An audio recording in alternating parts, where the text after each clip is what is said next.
Yeah. People are going to get to know him a lot better as a player, Yes. but he seems like a really serious young man. Yeah. How have you gotten? What have you come to know about him over the years? He's serious, but he's also jokes with, hey, Coach Valai, the deepest voice, in the history of mankind. But exactly, I couldn't either. But this guy talking, you're good.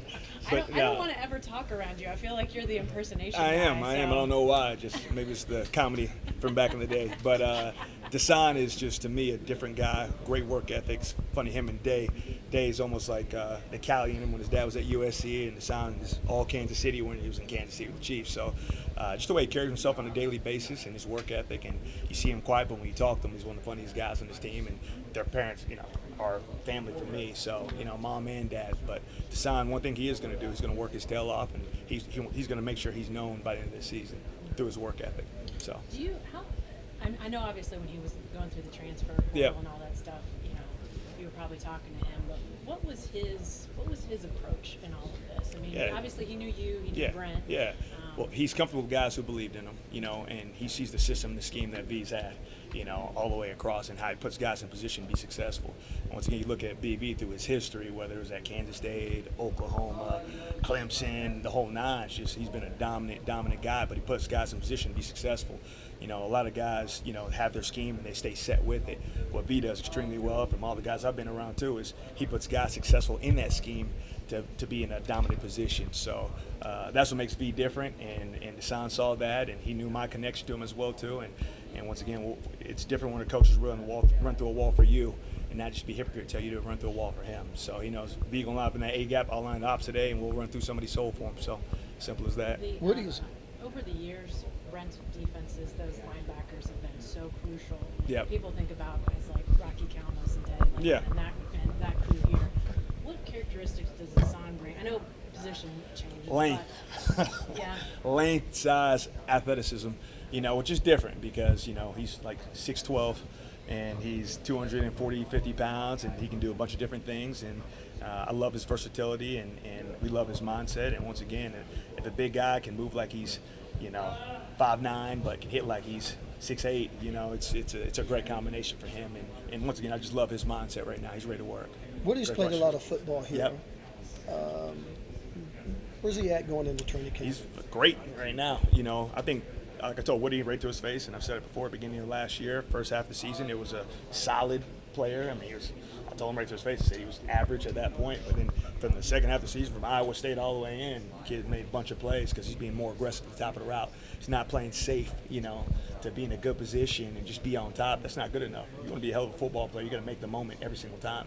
And he's gotten tremendously better as you look throughout the season, whether it's West Virginia, Iowa State, Oklahoma State, when Jonah gets to pick off his play, or Florida State. And Woody's made a lot of plays, but also I love the physicality in his tackling, because once again, the number one thing in our group we're not going to be is soft. I promise you that. You're soft, you're not playing for me or Coach V, but it's just the mindset you got to have. Once again, I'm a football player that plays corner, and this ain't high school 7-on-7 doing all that. You better hit somebody. It's real out here. Make that receiver earn a scally check. Get off the block destruction. Go be physical. Go be violent. And maybe I'm old school. Maybe I'm Ronnie Lott, cut my finger off old school. But it's a different mindset you got to have. And once again, we got to pour it out on a daily basis. Is there a special relationship that kind of develops between a player and coach when he's out there coaching with you during summer camps, during the sessions? Yeah, it's awesome. The summer camp sessions are great, and it makes the guys become coaches, right? And if they can coach it, they can do it. It's almost like what they say in dodgeball: if you can dodge a wrench, you can dodge a ball, right?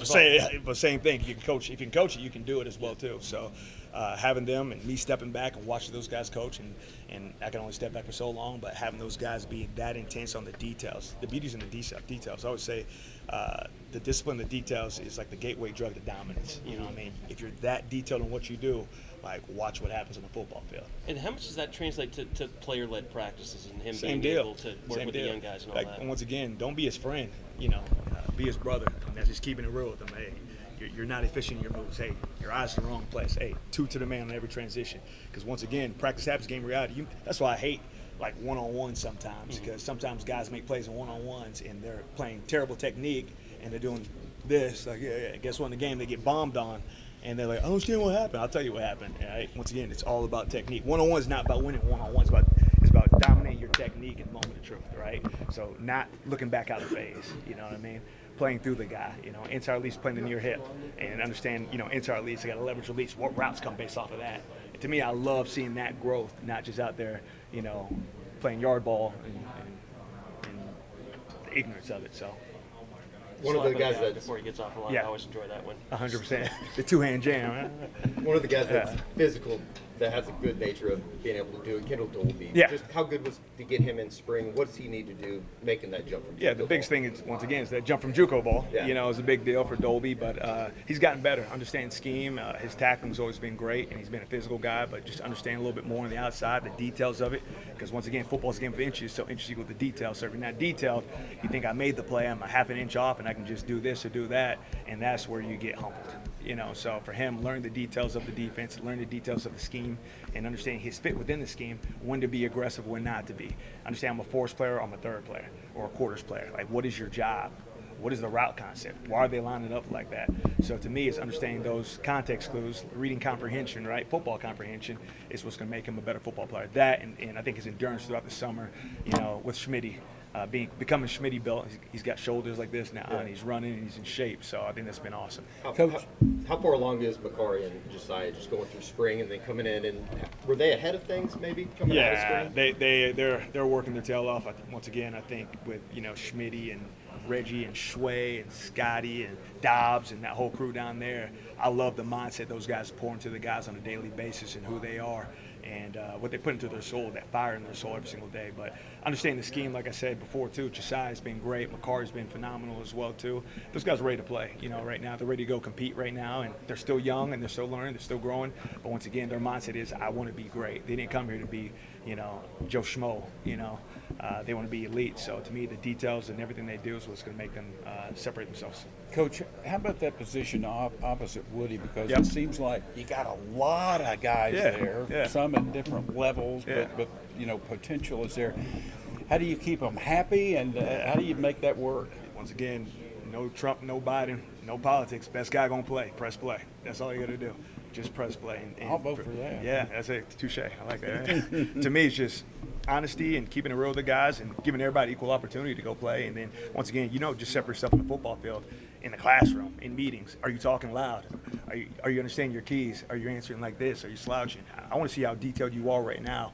And I think one thing V always says is, how you do anything is how you do everything, right? So if you're up in the meeting room and you're talking loud with your chest and you have the mindset to go be great and you're intense with everything you do and you're sitting on the edge of your chair, guess what? On the field, you'll be the same thing. Walkthroughs, you do the same thing. Game day, you're going to do the same thing, right? It's who you are on a daily basis. So seeing that from the guys on a daily basis and who they are and the passion they have in their chest has got to be everything. So it's a nonstop. Even for Woody, got to compete for it too. This ain't, once again, I love Woody. Woody's been phenomenal. He's going to be a leader, but this is not enabling society. This is straight dictatorship in my room. You got to empower him. So Woody, you want to be great? Go be great. I challenge Woody more than any other guy in the room. He's an old guy. He could be sitting back like this, but Woody has to be challenged. You want to be great? You want to be different? You want to be that guy, that everybody was talking 2 years ago. He's good here, solid there. Just be a guy or be a dude. And Woody wants to be a dude, so I'm going to challenge him and told him right to his face, and he's ready for the fight. So he's excited to say